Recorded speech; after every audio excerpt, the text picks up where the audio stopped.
Uncensored, uncut, and unofficial, you're watching the sixth round. I'm Grayson Doritas, and thanks for tuning in to the show via the good old interwebs. As always, a lot of MMA to talk about, especially with the huge UFC 129 card having been last night, where GSP defended his welterweight title, as well as champ Jose Aldo defending his title in the featherweight division. Ended up with a solid 9-3 in my official picks, and I'll go over the results of those as well within the show here.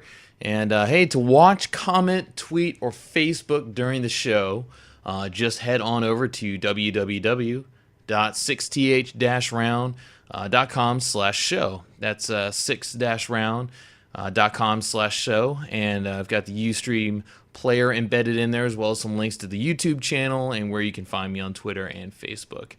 So, I mean, I thought it was a great show. I thought there was a lot of really fun action, and by fun, I mean fights that really anybody would have been into. You know, you didn't have to be a ground specialist. You didn't have to be, somebody with Joe Rogan's knowledge of the jiu-jitsu game to enjoy what was happening last night in a lot of these fights.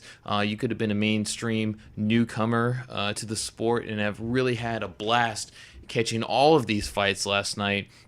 I mean, hey, even Jason Brills versus, Vladimir Matyushenko was, pegged to be just this snooze fest. But it just goes to show that a lot of these people that end up criticizing fights before they even happen end up being wrong, because, I mean, there it goes. You got Vladdy coming out, the janitor, taking out the trash and mopping up the floors with Brills, as a janitor does, in 20 seconds. He knocks out Brills. And I had picked Vladimir to win that fight, even though the odds are really close going into it, and some folks that thought coming off of the Rogerio fight, the Little Nog fight rather, that Brills was going to be able to carry some of that momentum into the cage with him against Vladdy, but as we saw, that definitely didn't happen. So you even had the fights, like I said, that were pegged to be boring snooze fest from the get-go turn out to be awesome. They were great. They were thrilling. And, the same can be said about, Jose's fight with Mark. I mean, that was just a war of attrition that turned out to be just a all-out brutal, leave everything in the cage type fight. And I don't think anybody came away from that feeling dissatisfied or like they didn't get their money's worth, or they wish there was another fight that would have been pegged as the co-main event in that slot instead. So overall it was great. And the undercard delivered as well. That was so great for such a big event like this, the biggest event in North American MMA history, to have all of the fights streamed on Facebook, broadcasted on Spike TV, and then available obviously on the pay-per-view as well. So if you wanted to see every fight last night, there was a good chance that you were going to be able to through Facebook Spike and then ordering the pay-per-view. I actually saw the fight at a local place here, Bailey's in Boston, and it was great. The atmosphere was good. Everybody's really getting into the fights.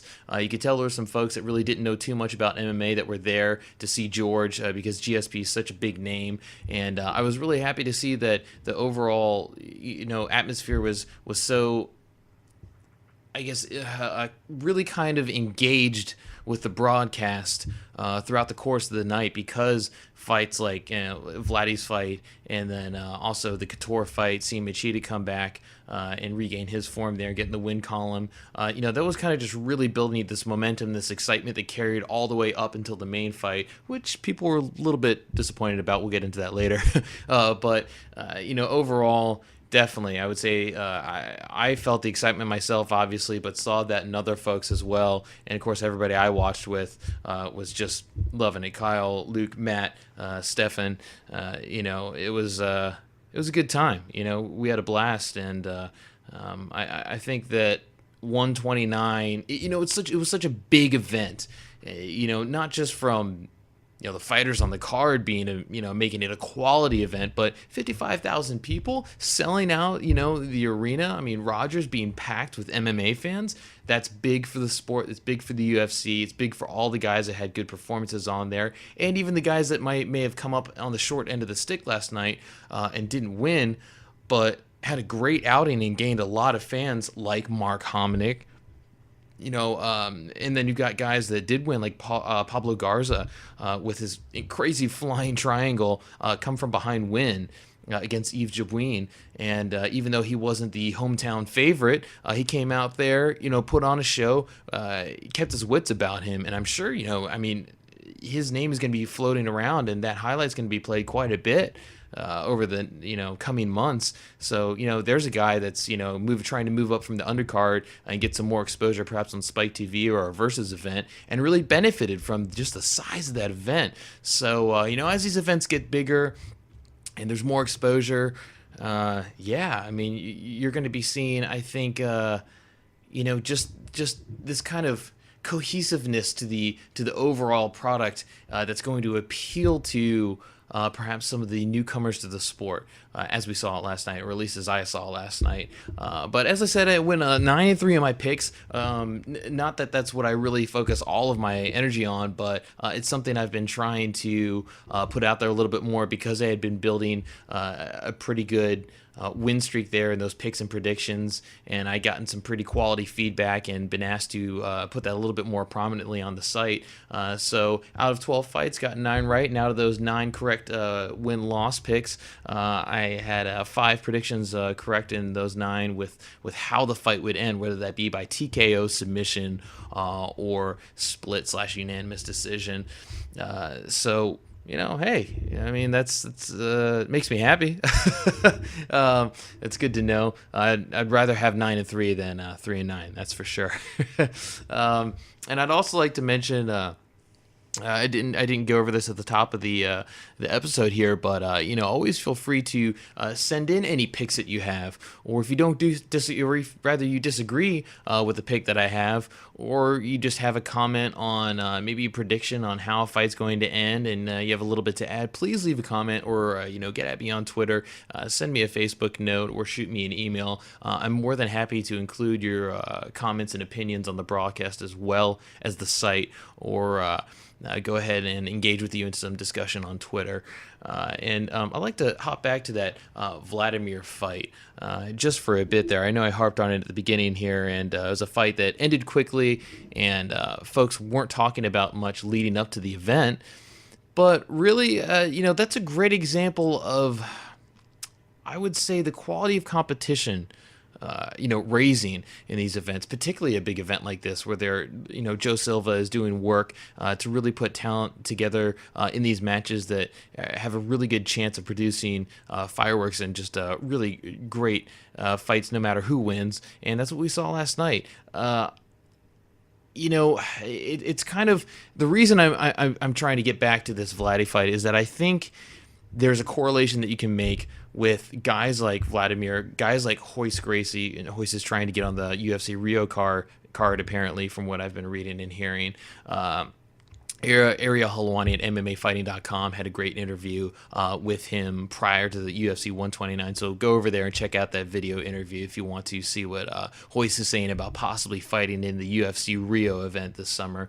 But you've got a guy in Couture who's just an MMA legend, in his 40s, and just put together a 3-fight win streak very recently, and then just win, and fortunately had a loss last night, but went ahead and or I believe it was a 3-fight win streak, 3 or 4 possibly, I believe 3.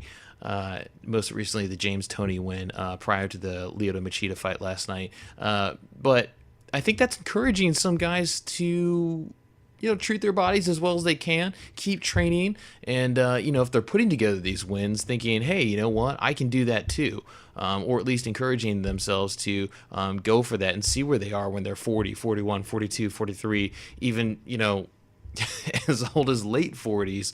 And so I think it's also giving, a lot of hope to these younger guys, and a lot of inspiration to the up-and-comers like a Pablo Garza or Yves Jabouin, or, a guy like Jose Aldo, rather, that if you fight well, don't take too much damage, and train well and treat your body well and try to condition as best you can make it into your 30s and perhaps 40s and remain successful if you're always evolving, as Couture did. So anyways, we just wanted to make that point. And Randy Couture, a true legend, held multiple titles in heavyweight and light heavyweight in the UFC, and he retired last night. Announced his retirement in the cage after being knocked out by Lyoto the Dragon Machida, and it was a brutal knockout, and I don't know. I somehow just expected it. Perhaps that's the Japanese MMA fan in me, to where it's kind of tradition to lose your last fight as you go into retirement in the pro Japanese MMA world. But it's I don't know. He's going to be missed, I think, by a lot of folks, particularly his fans. He's just somebody that has done so much for the sport, particularly the UFC, and he's such a known name and so many great fights with Chuck, Tito, just the list could go on and on. His entry into the heavyweight division back when the UFC was first getting started, and how he brought wrestling to be feared so much in the octagon. As a really dangerous weapon for a fighter to have as his base, and how not only just in competition and talking about what happens in the cage, but for guys that are aspiring to be MMA fighters, they take a look at Randy over the course of his career and think, wow, that's a great base to build off of. And if I can add some jiu-jitsu and some striking, and some go to, perhaps make a trip to Thailand, pick up some Muay Thai background there, and continue to learn in these other disciplines outside of wrestling, that's a base that can work for a fighter looking to get into MMA, particularly professional MMA. And so there's just, like I said, the list could go on and on about the great things he's done, and he's a true legend. He commands respect on so many levels, and I'm sure he'll continue to work in MMA, bringing lobbying for outside of the cage now better pay and insurance and other benefits for fighters. He's been very vocal about that over his career, and particularly recently as he's been talking about retirement, which now seems to be the official course that he's headed down. So we'll see if the retirement lasts. He's done this before, but I believe that it is for real this time. I think had he won last night, that could be a little bit different story. We may be talking about, not if he'll return, but when. But I believe with that knockout loss, that pretty much cemented his retirement, and I take him for his word on that, and I thank him for so many great fights over the years. Now, I'd like to go ahead and shift off of Randy and talk about the main event with GSP. Another decision for GSP. Is GSP becoming a little bit like some of the contenders like John Fitch getting these decisions? Not so much. I think what you're seeing is, I don't know, honestly, I'm not sure if it's just a particular frustration of having to build these guys up like Dan Hardy and Jake Shields and say, this is my most dangerous opponent yet. He's the toughest guy I faced in my career. From, not that I know, I mean, I'm not George St-Pierre. I'm not Jake Shields. I'm not a professional fighter. But from where I'm sitting, I don't believe that when I'm hearing this is going to be the greatest fight in UFC history, Jake Shields is the toughest guy, most skilled and dangerous guy I will ever face up to this point in my career. That is not true when I think about GSP's resume and who he's faced. Matt Hughes, just immediately, all these other guys, even Sarah, and just these guys that he's gone up against that really trump, I think, the dangers that Jake Shields or Dan Hardy bring to the table, or even John Fitch, really, and Thiago Alves. He's been, decisioning quite a few of these guys, his contenders and challengers that they're sending up the ladder towards him, but he's going through them with a dominance of a champion. So really, as opposed to criticism for some of these guys that are, I don't know, just lumping this I guess you could say it'd be somewhat of a hate towards GSP, but rather Greg Jackson's game planning. You should just finish fights. You should just finish fights. These decisions are crap, and everything. And it's not a matter of wanting to finish a fight. All right, and just anybody that and they're out there, just on Twitter, a few minutes ago, there's all these guys retweeting these, these messages about, Diaz is going to be scared of, Nick Diaz, or sorry, GSP is going to be scared of fighting Nick Diaz, don't be scared, homie, and all this stuff, and kind of, I don't know, siding with everybody but GSP, but anybody coming out of the Greg Jackson camp. It is not a matter of want. I feel like I'm Eric Spoelstra right now in the middle of the heat season, but it's a matter of, we don't know how a fight's going to go. How many people predicted Jose Aldo would TKO or KO Mark Hominick within the first couple rounds? The overwhelming amount. Now, is Jose going to receive a truck ton of criticism as some people are throwing towards GSP? No. Why is that?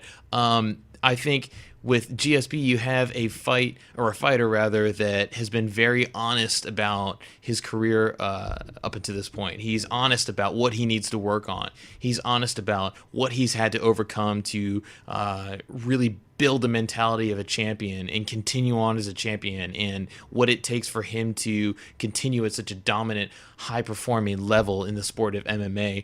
And I think other guys, they hold back from that. And that's different with every guy. It's different with every fighter, how much they choose to share with the public and how much they choose to unveil about what they're going through in their progression and evolution as an MMA fighter and as an overall athlete and as a person.